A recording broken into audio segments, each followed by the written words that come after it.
Assalamualaikum warahmatullahi wabarakatuh. Perkenalkan, nama saya Silvana Tazkiyatunisa dari Pradi PG PAUD. Di sini saya akan mereview jurnal mengenai tugas Al-Islam dan Kemuhammadiyahan.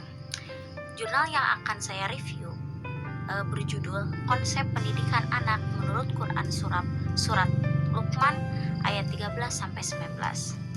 Jurnal ini ditulis oleh M. Jubaidi dan diterbitkan oleh Didaktika Jurnal Pendidikan volume 12 nomor 2 Desember 2018. Usia dini juga merupakan masa terpenting bagi anak karena merupakan masa perbentukan kepribadian yang utama.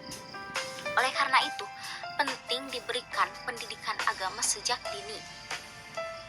Pentingnya penanaman nilai-nilai agama sejak usia dini agar terciptanya manusia yang berakhlak mulia. Oleh karena itu, Luqman mendidik anaknya dengan nilai agama. Metode Luqman dengan anaknya dinisbatkan oleh ulama ilmu yang berjiwa modern dengan metode pendidikan dengan nasihat. Mereka berpendapat bahwa metode ini harus diiringi dengan cara lainnya, yaitu metode pendidikan ketauladanan. Karena nasihat walaupun mampu membangkitkan jiwa, akan tetapi membutuhkan unsur penggerak semangat jiwa yang mampu mengarahkan dengan sempurna. Nah, keutamaan Luqman Al-Hakim adalah beliau menggabungkan hikmah dan syukur menjadi karakter pendidikan yang unggul. Karakter di mana ketika seorang hamba yang pandai berhikmah, maka dia akan menjadi pribadi yang tenang akan setiap masalah karena tinggi ilmunya yang dimiliki, sehingga mudah saja memikirkan jalan keluar yang terbaik karena bukan karena melupakannya. Dan syukur merupakan perilaku yang senantiasa meningkatkan kapasitas diri ketika nikmat diberi atasnya, dan akan terus meningkatkan kapasitasnya dalam segi ibadah maupun muamalah ketika nikmat itu ditambah oleh Allah Subhanahu wa taala. Luqman Al-Hakim sebagaimana telah dikatakan oleh para mufassirin, ia adalah seorang hamba, bukan seorang nabi, seorang hamba yang soleh. Akan tetapi Allah mengkaruniainya kepadanya hikmah berupa kepahaman dan ilmu serta kelembutan dalam berbicara dan kesyukuran kepada Allah SWT, sebagaimana dijelaskan dalam Quran surat Al-Luqman. Pendidikan anak menurut Al-Quran surat Al-Luqman ayat 13-19 memiliki tiga prinsip yang menjadi ajaran kepada anaknya, yaitu yang pertama, prinsip akidah. Nasihat pertama yang diberikan Luqman terhadap anaknya, saran, ialah, wahai anakku, janganlah menyekutukan Allah, karena menyekutukan Allah adalah kezaliman yang sangat besar. Dan pendidik wajib mendidik anaknya agar mengisahkan Allah SWT dari lainnya dengan sifat wahdaniyah dan tidak menyatukannya dengan sesuatu apapun. Bahkan pendidikan tauhid atau akidah ini merupakan pendidikan pertama yang harus diberikan kepada peserta didik. Karena sebagai besar bagi dirinya untuk dapat melanjutkan tahapan pendidikan selanjutnya, sebagaimana firman Allah dalam surat Al-Luqman ayat 13 yang artinya tuh, dan ingatlah ketika Luqman berkata kepada anaknya di waktu memberi pelajaran kepadanya, wahai anakku, janganlah kamu mempersekutukan Allah, sesungguhnya mempersekutukan Allah adalah benar-benar kezaliman. Nah, dalam ayat 13 ini Allah tuh menggambarkan tentang wasiat Luqman kepada anaknya. Luqman bin Anqa bin Samud dan nama anaknya ini sebagaimana yang telah disebutkan oleh Suhaili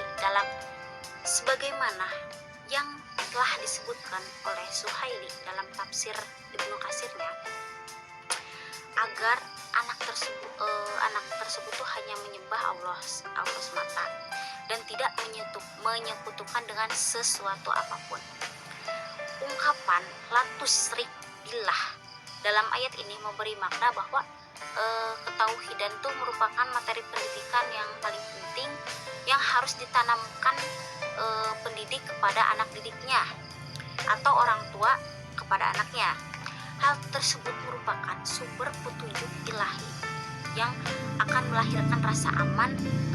Penyampaian materi pendidikan dalam ayat 13 ini diawali dengan kata ya bunaya, wahai anakku. Nah, merupakan bentuk tasgir ya, dalam arti belas kasih dan rasa cinta, bukan bentuk penghinaan atau pelecehan gitu. Itu artinya bahwa pendidikan harus berlandaskan akidah dan komunikatif efektif antara pendidik dan anak didik yang didorong oleh rasa kasih sayang serta direalisasikan dalam pemberian bimbingan dan arahan agar anak didik itu terhindar dari perbuatan yang dilarang. Nah, oleh karena itu Al-Ghazali dalam Ihya Ulumuddin menyebutkan bahwa salah satu di antara tugas pendidik ialah menyayangi anak didiknya sebagaimana seorang ayah menyayangi anaknya. Lebih dari itu, selalu menasihati serta mencegah anak didiknya agar terhindar dari akhlak yang tercela. Nah, dari segi anak didik, ungkapan la tusyrik billah ini tuh janganlah kamu mempersekutukan Allah. Sesungguhnya mempersekutukan Allah adalah kezaliman yang sangat besar. Nah, ini tuh mengandung arti bahwa sesungguhnya yang tidak boleh dilakukan oleh anak didik itu tidak hanya sebatas larangan, tetapi juga diberi argumentasi yang jelas mengapa perbuatan itu dilarang gitu. Nah, anak didik itu diajak berdialog, berdiskusi dengan menggunakan potensi pikir agar potensi itu dapat berkembang dengan baik. Komunikasi efektif antara Luqman dan anaknya mengisyaratkan bahwa hendaknya seorang pendidik menempatkan anak didiknya itu sebagai objek yang memiliki potensi berpikir. Prinsip kedua yaitu pendidikan akhlak. Nah, setelah Allah menuturkan apa yang diwasiatkan oleh Luqman terhadap anaknya, yaitu supaya ia bersyukur kepada Allah yang telah memberikannya nikmat yang tiada seorang pun bersekutu dengannya dalam menciptakan sesuatu. Nah, kemudian Luqman menegaskan bahwasannya perbuatan syirik itu adalah perbuatan yang buruk. Nah, selanjutnya Allah mengiringi hal tersebut dengan wasiat kepadanya semua anaknya supaya mereka tuh berbuat baik kepada kedua orang tuanya. Kenapa? Karena sesungguhnya kedua orang tua itu merupakan penyebab dari keberadaannya. Nah, lebih-lebih terhadap ibunya, karena ibu telah mengandungnya, sedangkan ia dalam keadaan lemah yang kian bertambah disebabkan makin besarnya kandungan, sehingga sampai melahirkan gitu. Nah, kemudian sampai selesai nipas. Nah, di samping itu ibu telah merawatnya dengan penuh kasih sayang dan merawatnya dengan sebaik-baiknya sewaktu ia belum bisa berbuat apa-apa. Nah, bagi dirinya dalam menyapihnya dari persusuan. Nah, sesudah dilahirkan dalam jangka waktu 2 tahun, selama masa itu ibu mengalami berbagai masa kerepotan dan kesulitan dalam rangka mengurus keperluan anaknya. Oleh karena itu, Rasulullah SAW tuh ketika ada seorang yang bertanya tentang siapa yang paling berhak berbakti kepadanya, maka beliau menjawab ibumu, kemudian ibumu, kemudian ibumu. Sesudah itu baru Rasulullah menjawab ayahmu. Nah, Allah tuh memerintahkan kepada anak tersebut untuk senantiasa bersyukur kepadanya atas nikmat yang dilimpahkan kepadanya. Juga harus bersyukur gitu kepada kedua ibu bapaknya, karena sebab merekalah ia ada di dunia ini. Nah, alasan dari perintah bersyukur ini ialah karena hanya kepada Allah lah dirinya kelak akan kembali. Lalu dalam surat Luqman ayat 14 menjelaskan perintah berbakti kepada kedua orang tua. Nah, pentingnya menghormati kepada orang tua sehingga menepati posisi kedua setelah pengagungan kepada Allah Subhanahu wa taala. Nah, Al-Qur'an seringkali menggandengkan perintah menyembah Allah dan perintah berbakti kepada orang tua. Nah, di antara yang menarik dari pesan-pesan ayat di atas ini adalah bahwa masing-masing pesan disertai dengan argumennya. Nah, jangan mempersekutukan Allah. Sesungguhnya mempersekutukannya adalah penganiayaan yang besar. Sedangkan kita mewasiati anak menyangkut orang tuanya, ditekankan bahwa ibunya telah mengandungnya dalam keadaan kelemahan, di atas kelemahan, dan menyapihnya selama 2 tahun menyusui. Demikian cara mendidik dan mengajari anak yang seharusnya menyampaikan kebenaran hendaknya disertai argumentasi untuk membuktikan kebenarannya itu melalui penalaran akal yang dapat diterima oleh anaknya sendiri gitu. Nah, metode ini tuh bertujuan agar manusia tuh merasa bahwa ia tuh ikut berperan dalam menemukan kebenaran dengan demikian ia merasa memiliki serta bertanggung jawab untuk mempertahankannya. Nah, terus keterikatan antara ayat 13 dan 14 juga menunjukkan adanya kewajiban untuk berbuat baik, yakni berbuat baik kepada Allah, kemudian berbuat baik kepada sesama manusia, yang didahului dengan kewajiban berbakti kepada orang tua dulu, terus kewajiban mematuhi kedua orang tuanya. Nah, dibatasi oleh larangan ketika keduanya atau salah satu dari mereka tuh mengajak menyuruh kepada perbuatan syirik. Nah, kemudian di ayat 15-nya tuh Allah tuh menceritakan dalam firman-Nya gitu, yang artinya tuh jika keduanya memaksamu untuk mempersekutukan dengan aku sesuatu yang tidak ada pengetahuanmu tentang itu, maka janganlah kamu mengikuti keduanya, dan bergaulilah keduanya di dunia dengan baik, dan itulah jalan orang yang kembali kepadaku, kemudian hanya kepadakulah kembalimu. Nah, maka kuberitakan kepadamu apa yang telah kamu kerjakan. Dalam hal ini, ketaatan kepada Allah SWT ditempatkan pada posisi yang paling tinggi. Nah, perintah atau ajakan kedua orang tua tidak perlu ditaati, bahkan wajib ditolak jika bertentangan dengan ajaran Allah SWT. Sekalipun demikian, jangan memutuskan hubungan dengan kedua orang tua atau tidak menghormatinya. Nah, bagaimanapun juga anak tetap kewajibannya berbakti kepada orang tua dengan cara baik, dengan catatan jangan sampai hal ini mengorbankan prinsip-prinsip akidah. Tetaplah berbakti kepada kedua orang tua selama tidak bertentangan dengan ajaran agama, dan ini adalah firman Allah Subhanahu wa Ta'ala. Prinsip ketiga yaitu pendidikan ibadah. Nah, ibadah itu merupakan tujuan utama dari diciptakannya jin dan manusia. Nah, oleh karena itu penanaman akan pentingnya ibadah untuk dilakukan hendaklah dimulai sejak usia dini, karena setiap perbuatan yang dilakukan manusia akan menjadi ibadah manakala perbuatan itu dilakukan dengan dasar ilmu dan juga keikhlasan yang tinggi dari si pelaku ibadahnya itu. Nah, sehingga akan memperoleh balasan dari Allah SWT, sekalipun perbuatan amal itu hanya sebesar biji sawi, dengan catatan didasari ilmu dan rasa ikhlas, sesuai kayak perkataan, hai anakku, sesungguhnya jika ada sesuatu perbuatan seberat biji sawi dan berada dalam batu atau di langit atau di dalam bumi, niscaya Allah akan mendatangkan balasannya. Sesungguhnya Allah Maha Halus lagi Maha Mengetahui. Quran Surat Luqman ayat 16. Kemudian Luqman melanjutkan nasihat kepada anaknya dimulai dengan perkataan yang dapat menjamin terpeliharanya nilai tauhid serta kehadiran ilahi dalam kalbu sang anaknya. Dengan nasihat mendirikan sholat, beliau berkata, hai anakku, dirikanlah sholat dan serukanlah untuk mengerjakan yang baik, dan cegahlah mereka dari perbuatan yang mungkar, dan bersabarlah terhadap apa yang menimpa kamu. Sesungguhnya demikian itu termasuk hal-hal yang diwajibkan oleh Allah SWT. Itu tuh terdapat dari surat Luqman ayat 17.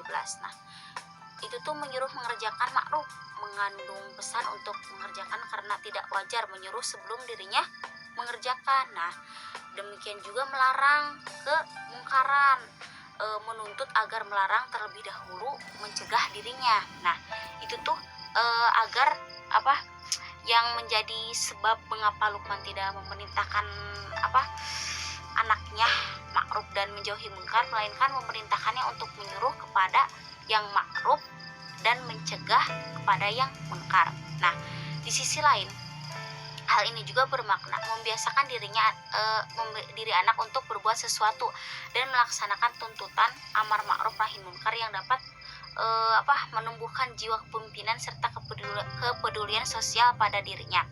Perintah sholat ataupun tidak lepas dari nasihat Luqman kepada anaknya.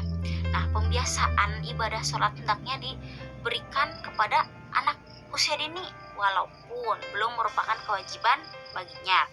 Akan tetapi hal ini tuh membiasakan dirinya untuk mendidik sholat tuh sehingga ketika ia tumbuh dewasa nanti itu akan terbiasa dengan sholat. Nah, materi pendidikan berupa sholat yaitu bentuk ibadah ritual yang wajib dilakukan oleh setiap muslim dengan cara dan waktu yang telah ditentukan. Materi amal makruf nahi munkar juga itu kewajiban setiap muslim ya, untuk mengajak orang lain berbuat kebaikan dan melarang berbuat kemungkaran.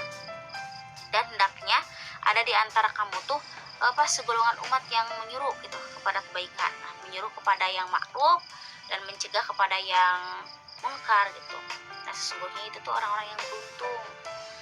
Nah, dalam materi sabar gitu menerima dengan lapang dada gitu hal-hal yang menyakiti dan menyusahkan serta menahan amarah atas perlakuan kasar gitu. Itu tuh terdapat pada surat Luqman ayat 18. Nah, itu tuh mengatakan, jangankah kamu berpaling wajahku manusia ketika berbicara kepada mereka atau mereka berbicara dengan kata merendah, akan tetapi berlemah lembutlah kamu tatapan keramahan wajahmu kepada mereka gitu. Sebagaimana dijelaskan dalam Ibnu Katsir dalam tafsir Al-Qur'annya itu, ini menunjukkan ketika etika berinteraksi dengan masyarakat yang lebih luas. Sopan rendah hati dapat dipandang sebagai materi yang sangat penting untuk diajarkan sebagai bekal bersosialisasi, pendidikan akhlak dan sopan santun dalam berinteraksi dengan manusia. Kemudian budi pekerti merupakan bagian inti dari ajaran yang dibawa Nabi Muhammad SAW. Oleh karena itu, dalam mendidik anak, pendidikan akhlak atau budi pekerti merupakan bagian penting gitu ya, bagian penting yang sama sekali tidak boleh diabaikan juga. Nah, nasihat Luqman Al-Hakim bagian terakhir ini tuh dengan bahasa yang lebih mudah dimengerti, seolah-olah beliau tuh mengatakan, wahai anakku, janganlah engkau berkeras memalingkan mukamu dari manusia karena penghinaan dan kesombongan. Tampillah di hadapan setiap orang dengan wajah yang berseri, dengan rendah hati. Bila engkau melangkah, maka janganlah berjalan di muka bumi dengan angkuh, tetapi berjalanan dengan lembah lembut atau tawadu gitu. Nah, sesungguhnya Allah tuh tidak menyukai kepada orang-orang yang sombong karena membanggakan diri gitu. Bersikaplah sederhana dalam berjalan, yakni jangan membusungkan dada, jangan pula berunduk bagi orang yang sakit, jangan berlari tergesa-gesa, dan jangan juga sangat perlahan-lahan menghabiskan waktu gitu. Dan lunakanlah suaramu sehingga tidak terdengar kasar bagaimana teriak keledai asal manusia dari tanah, sehingga hendaklah dia tidak menyembuhkan dirinya dan melangkah angkuh di muka bumi. Nah, dengan demikian kesan yang diperoleh bahwa bumi adalah tempat berjalan semua orang. Nah, yang kuat dan yang lemah, yang kaya dan yang miskin, pengusaha dan rakyat jelata, mereka itu semua sama, sehingga tidak wajar bagi pejalan yang sama merasa lebih dari yang lain dengan menampakkan kesombongannya. Nah, inilah 3 prinsip ajaran Luqman kepada anaknya yang telah saya review sebelumnya. Itu tuh menurut Al-Quran surat Luqman ayat 13-19. Nah, di review ini seperti bercerita ya, karena metode prinsip pendidikan Luqman ini menggunakan metode nasihat dan metode ketauladanan. Mungkin sekian review dari saya. Wassalamualaikum warahmatullahi wabarakatuh.